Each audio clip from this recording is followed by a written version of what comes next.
అసలు తుఫాన్ ఎలా వస్తుందో తెలుసా?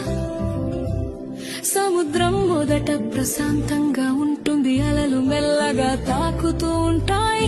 కానీ సూర్యుడు బాగా వేడెక్కితే సముద్రపు నీరు కూడా వేడిగా మారుతుంది. ఆ వేడి నీటి మీద ఉన్న గాలి కూడా వేడి అవుతుంది, పైకి ఎగురుతుంది. గాలి పైకి ఎగినప్పుడు కింద ఖాళీ అవుతుంది. అప్పుడు చుట్టుపక్కల చల్లని గాలి ఖాళీ నింపడానికి వస్తుంది. ఇలా గాలి ఎగరడం దిగడం మొదలవుతుంది. అలా తిరుగుతూ తిరుగుతూ ఒక పెద్ద చక్రం